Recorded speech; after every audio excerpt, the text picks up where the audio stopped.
Bonsoir les amis, j'espère que vous allez bien. Quant à moi, à l'heure où je vous parle, je vais très bien. Je m'appelle Nazer Manga, je suis ingénieur en génie civil et je suis aussi votre formateur en DAO, c'est-à-dire dessin assisté par ordinateur dans cette chaîne YouTube. Pour la vidéo d'aujourd'hui, nous allons parler des annotations sur le logiciel AutoCAD. La palette annotation, c'est la palette qui se trouve là, que vous voyez là à vos yeux. Elle comporte les textes, les cotations, les lignes de repère et les tableaux.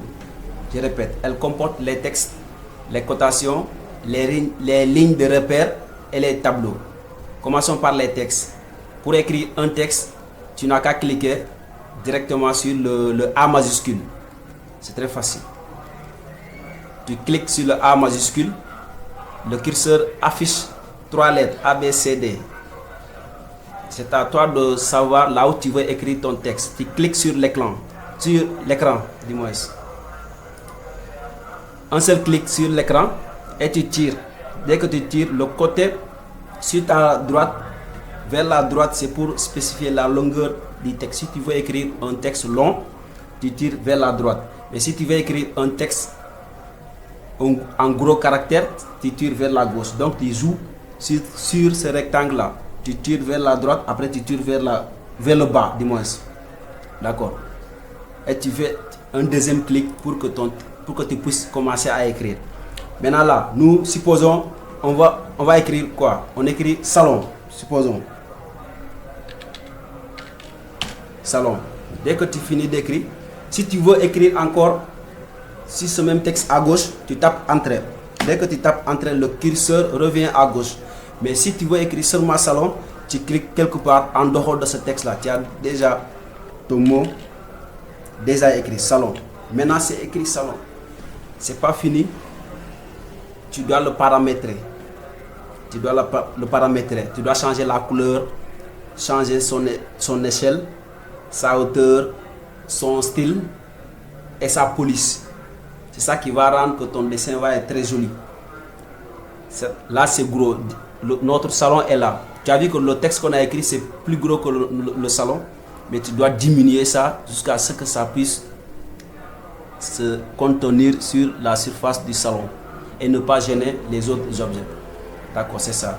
Mais pour le paramétrage, je reviendrai parce que je veux prendre une vidéo spécialement pour le paramétrage des textes. En même temps aussi, on va entamer les cotations, mais je vais juste parler des cotations, mais on prendra aussi encore, si vous me le permettez, si vous voulez que je fasse une vidéo sur le paramétrage des textes et le paramétrage des cotations, je le ferai à votre guise. Merci beaucoup. On continue. Après les textes, on a les cotations. Les cotations, c'est ce que ça veut dire. C'est ce que vous voyez là, les cotations, côté. Les ingénieurs, les architectes, les techniciens, après avoir dessiné et aménagé leur plan, le plan reste muet. Ça reste muet. S'il n'a pas de texte ou bien de cotation, le plan reste muet. Même si tu envoies ça au chantier, le technicien qui est au chantier, il ne pourra pas travailler avec ce plan.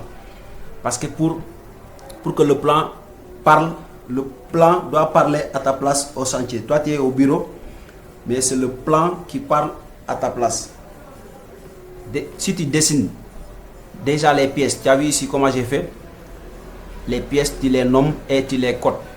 C'est-à-dire, tu spécifies en disant que là, c'est une chambre, là, c'est une cour arrière, là, c'est une cuisine.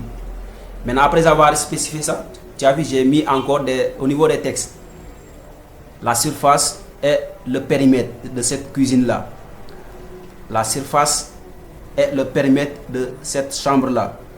Maintenant, ça reste encore les cotations. Les cotations sont là. Maintenant, il faut que je spécifie. J'explique au technicien qui est au chantier, la chambre là, quelles sont les dimensions de cette chambre, les côtés, les dimensions de chaque côté de la chambre. Voilà, ça c'est très intéressant.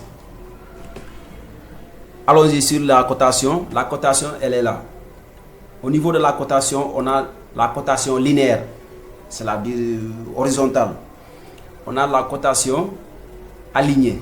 Si on a affaire à une ligne oblique ou bien, je ne sais pas quoi vous dire, oblique, il faut qu'on ait une cotation qui suit cette ligne-là. On a la cotation angulaire. Si on a des angles sur le dessin, il faut les coter. La cotation des arcs, la longueur d'un arc. La cotation des rayons. Si tu as un cercle, tu dois coter le rayon de ce cercle, le diamètre, etc. Maintenant, pour la cotation, on tape une fois sur la cotation et on vient. Si je veux coter le côté là de la chambre là, je clique sur le premier point. Dès que je clique, vous voyez, je ne sais pas si vous voyez bien, il y a des pointillés qui est là. Il faut matérialiser le deuxième point. Dès que tu cliques le deuxième point, c'est à toi de voir là où tu veux placer ta cotation. Si tu veux le placer vers le haut, comme ça, vers le haut, tu tires vers le haut.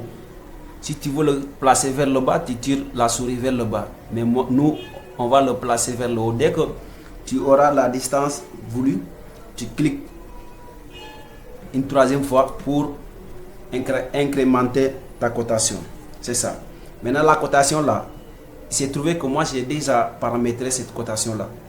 Mais si tu cotes la première fois sur AutoCAD, tu auras soit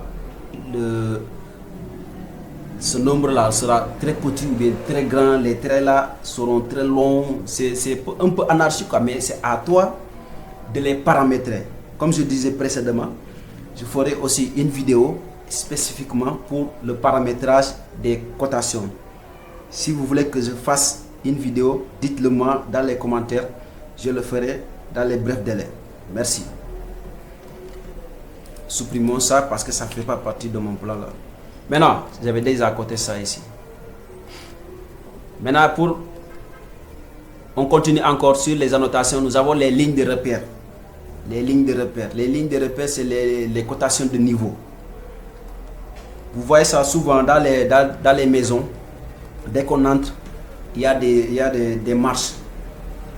Peut-être des petits escaliers, c'est des marches, des pierrons. Des marches, 2-3 marches qu'on a avant d'arriver au niveau du dallage sol, du niveau des portes. Donc, si tu dessines un plan, surtout les plans béton armé, tu dois coter, tu dois dire que cette dalle est à 0,30 cm ou bien cette dalle est à 40 cm. Donc, on utilise cette cotation-là. Tu cliques une seule fois et tu cliques 2 fois. Tu es là, elle est là. Elle est là. Comme ça, là, je n'ai pas paramétré ça. Tu vas être obligé de réduire ça, de paramétrer ça. Dès que de paramétrer ça, tu cliques, tu tires jusque là. Et là, tu vas écrire un texte, comme on avait écrit les textes, le texte passé là. Tu dis que, voilà, tu dis que ça c'est à, supposons, plus 0,45. C'est-à-dire, on a 3 marches avant d'arriver au dallage, qui est là. Là, tu mets une flèche pour dire qu'au niveau supposons, au niveau de là,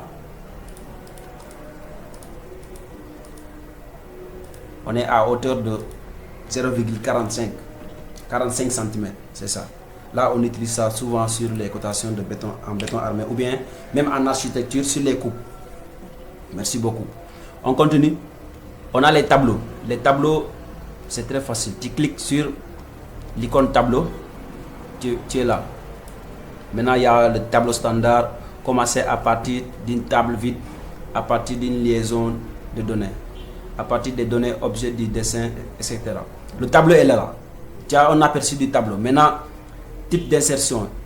Insertion d'un point. C'est-à-dire, quand je clique OK, maintenant, c'est à moi de voir là où je veux insérer mon point là. D'accord. Si je mets là, le tableau, ça c'est l'entête. Ça c'est l'entête. Et ça aussi c'est les données. Tu écris devis estimatif, là tu mets ciment, là tu mets sable, là tu mets béton, etc. Si vous voulez que je fasse une autre vidéo sur ça, mettez-moi dans les commentaires. Ok, ciao, ciao. Si vous n'êtes pas abonné, abonnez-vous, partagez et activez la cloche de notification. Merci beaucoup. À la prochaine.